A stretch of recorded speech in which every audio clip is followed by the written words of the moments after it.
Саламатсыңарбы, мен сүйүктүү окуучуларым. Кутмандуу күнүңөр менен. Маанайыңар жакшыбы, балдар? Азаматсыңар. Эмесе бүгүн силер менен биз математика сабагын өтөбүз. Бүгүнкү сабактын темасы мисал маселе иштөө. Ал эми сабактын максаты, балдар, эки орунду санга көбөйтүүнү билебиз, өз алдыбызча эки орунду сандарга көбөйтө алабыз, үйрөнгөндөрүбүздү турмушта пайдалана аласыңар. Эң жакшы, балдар. Эмесе мисал маселе иштөөнү баштайбыз.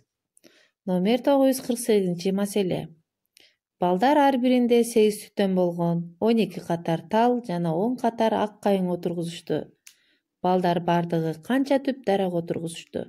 Маселени эки жол менен чыгаргыла дептир, балдар. Кана, балдар, ойлонгулачы, маселени кантип чыгарабыз? Азаматсыңар. Карагылачы анда, силердин чыгарган маселеңердин жыйынтыгы менин чыгарганыма окшошуптурбу? Азаматсыңар. Текшерип алабыз да анда, жазабыз дептерибизге. Жазып алдыкпы, балдар?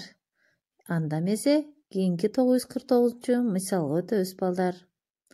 Мында 3 орунду санды 1 орунду санга бөлүү жана 2 орунду санга көбөйтүү мисалдары берилген.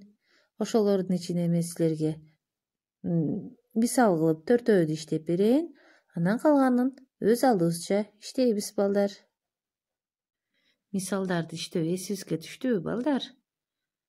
Эмесе кийинки мисал маселелерин өз алдыбызча иштеп жөнөтөбүз, балдар.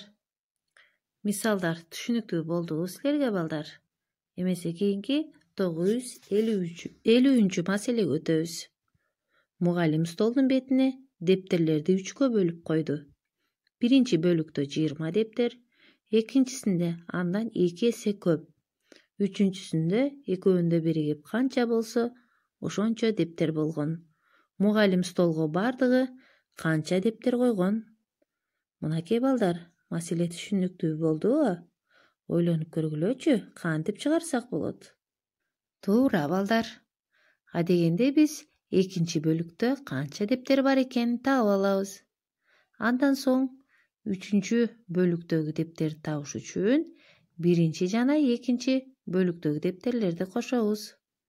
Андан кийин жалпы дептерлердин санын табыш үчүн 3 бөлүктөгү дептерлердин бардык санын кошуп чыгарабыз. Маселени түшүнүп иштеп чыгарып алдыкпы, балдар? Азаматсыңар. Анда эмесе 951 мисалга өтөбүз. Мында бизге теңдемелер берилиптир, балдар. Теңдемелерди тамырын табууну билебиз, Анда мен силерге 2 теңдемени иштөөсүн көрсөтүп берейин, калганын өз алдыңарча иштеп мага чыгарып бергиле. Теңдеме чыгарууда белгисиз сан биринчи орунда турса, анда бардык амалдар карама каршы алмашып чыгарылат. Ал эми белгисиз сан экинчи орунда турса, бөлүү жана кемитүү амалдары ошол бойчон чыгарыларын эске салып иштейбиз, балдар. Азаматсыңар, балдар. Эң жакшы. Эмесе кийинки 952 маселени карайбыз. Мында жагы 8 сантиметр болгон квадраттын периметрин жана аянтын таап дептир, балдар. Силер мурунку сабактардан өткөнсүңөр, билебиз. Демек, квадраттын периметрин жана аянтын кантип табабыз? Кана анда эске салып, өз алдыбызча иштеп табабыз. Квадраттын периметрин жана аянтын таап алдыкпы, балдар? Азаматсыңар. Анда кийинки номер 953 мисалды өз алдыбызча иштеп жазабыз.